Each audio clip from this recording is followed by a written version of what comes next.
Hey guys, just driving to the gym this morning. 7:12 in the morning. I'm not very awake. I think I'm gonna fly my Cessna 182 that I recently just bought today. Didn't buy it today, but I'm gonna recently fly it. So I can't even talk this morning. I got it. I actually found it a little bit over a year ago, believe it or not.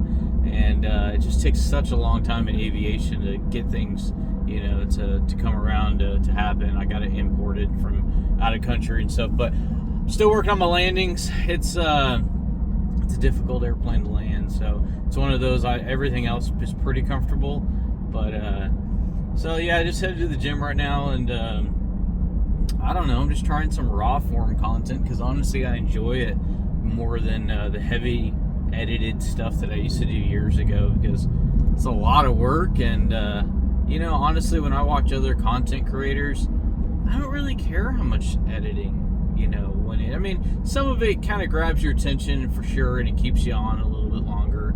But the raw form content, as long as they're easy to listen to, they're enjoyable to listen to, maybe or maybe not, you can learn something, but there's some you're either learning something or get some entertainment value. That's generally the two different niches, I guess you could say. But so I just started a video. I didn't even really say hey, this is what I'm going to talk about and stuff, but I guess I can go into a little bit more depth about it. But what I'm doing is I'm exploring possibly, I don't know, I'm not going to say another niche because I like the finance stuff, but real estate content doesn't bring a lot of views, and I'm not really sure if people aren't interested in it or not. So I might spin off just for a couple videos and just kind of see how it does, just to basically finance in general. Like, not everybody invests in real estate, but everybody wants to be better with finances. Everybody wants to retire early, at least I hope they do. And really, there's not a secret to it. I can almost see my gym, so this isn't going to be very long. But basically, it's to live like grossly under your means. And I know that turns a lot of people off, but that's really the truth. Like, if you make, if you're doing fine and you're making $120,000 a year, drive a $5,000 car. Like, I'm serious. Everybody laughs about it, but the average person that laughs at you is working until they're 65. You know what I mean? Or this idiot is parked on the railroad tracks. All right, hopefully I don't turn this into a viral train video. But this is what I did. I drove a $3,000 car. I had the largest pre-owned sport bike dealership in Texas, and I lived on 4% of my income. I drove, no, it was net income.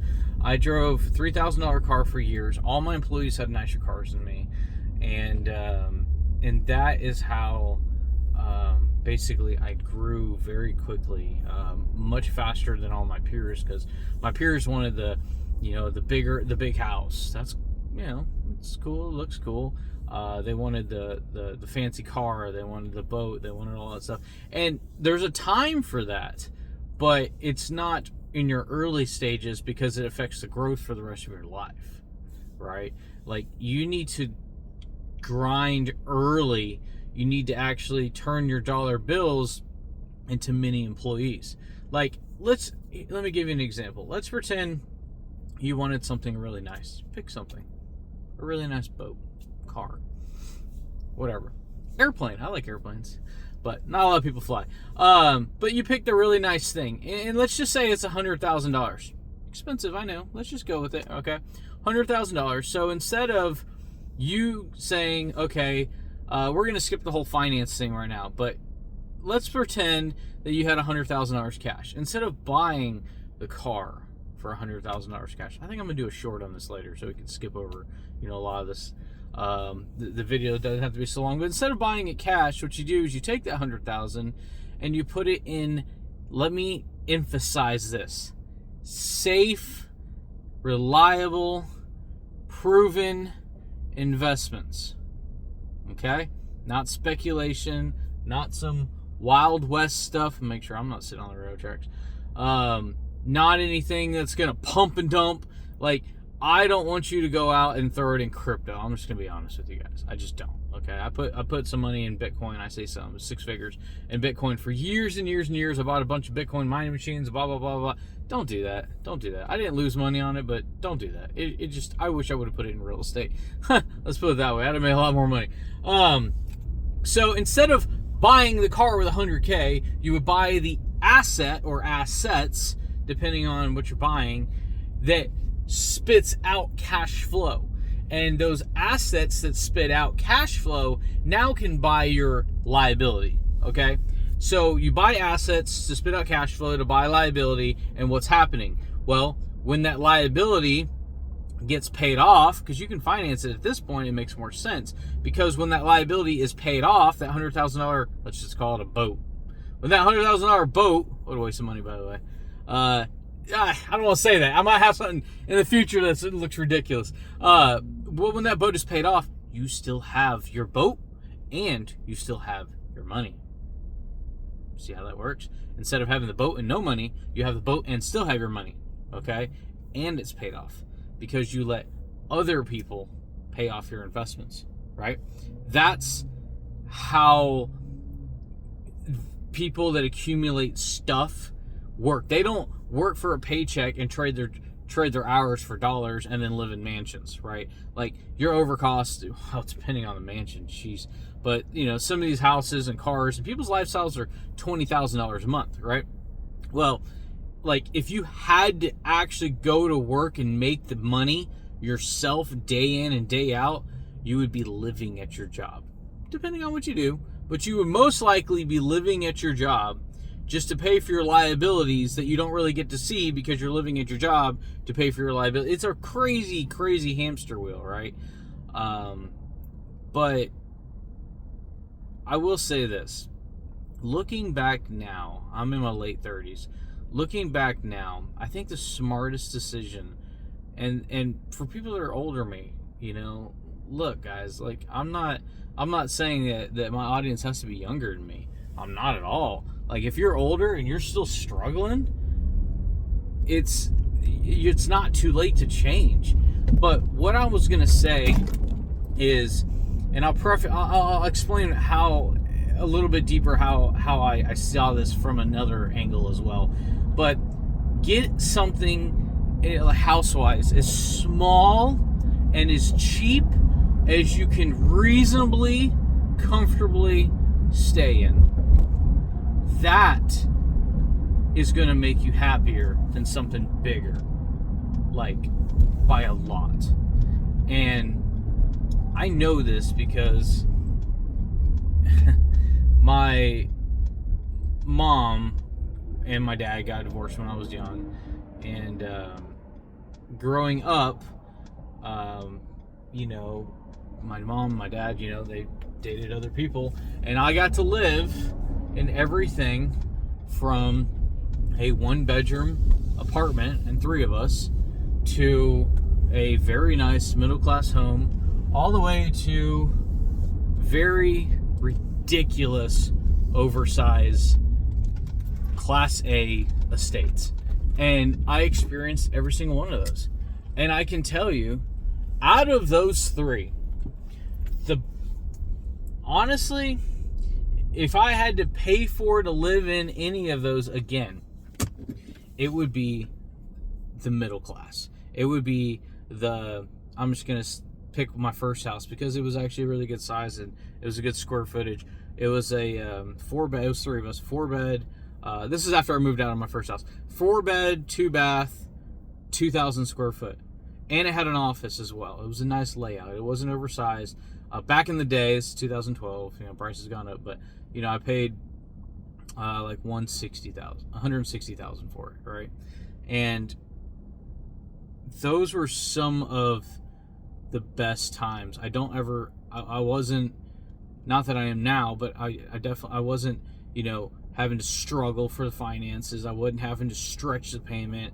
I wasn't constantly looking at my bank account because my payment was under $1,000 a month. I'm not saying you can do that anymore. No, you can do that. Don't let me tell you that. You absolutely can. A lot of people are saying, oh, I can't do that anymore. Prices have gone up, blah, blah, blah. Okay, well, move. You know, you're not a tree. You're not rooted in. You don't have to stay where you are. If you live in New York, get the heck out of there. You know, I mean, some people have to physically go to a physical location. That makes it tougher, especially if you can't hold that job when you go somewhere else.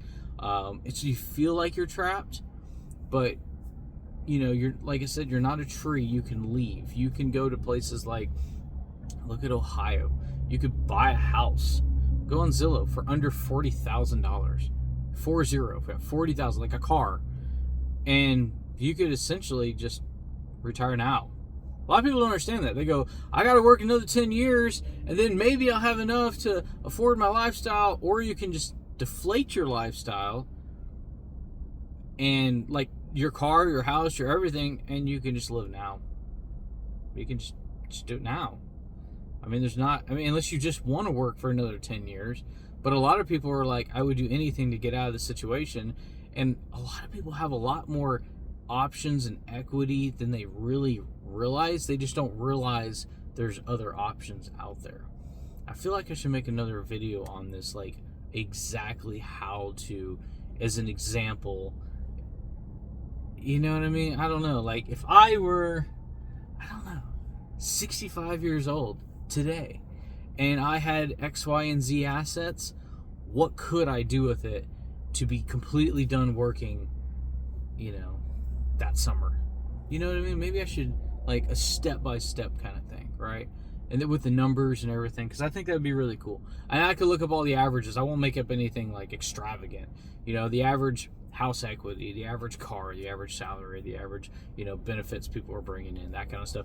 And literally make this make sense today, where people don't have to wait until they're 70 years old to stop working. You know, you want to be able to enjoy life before you're immobile. I don't know. I mean, like, you know what I mean? Like, you want to be able to do it early. Now, I don't want people to go out and do, you know, try to enjoy life too early and sacrifice their livelihood. Like yesterday, that was on Facebook, and I'm a part of a couple forums, and there's a forum that it's a cool car that I like. You know, I like Lamborghinis. And this kid was like, hey, I just bought a Lamborghini. I'm 21 years old. And I was like, awesome.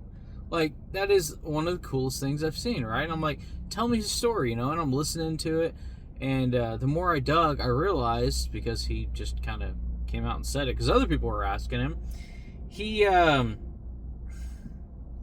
spent every dollar he had to buy this car, to the point where he still lives with his parents and has this car and has no money. Don't be that guy. That's insanity. Like, you need to go on Facebook Marketplace. And I've had people actually argue about finding $3,000 to $5,000 cars. And I said, send me your location. I will find you one on Facebook Marketplace, probably with under 100,000 miles. That will last you another, depending on how much you drive, 5 to 10 years, right? If you drive a lot, it's not going to last you 10, but you get the idea, right? But here's the cool thing. You buy for 5, you drive it for years, and then you sell it for 5, right? You're hanging on to your wealth. You're not letting it burn up in depreciation. So I got off on a tangent. I'm sitting in my gym right now. I'm going to go inside. But I don't know. If you guys got any comments, questions, shoot below. I check it. I don't check it every day, but I check it often, and I'll respond to you. Thanks for watching. Bye.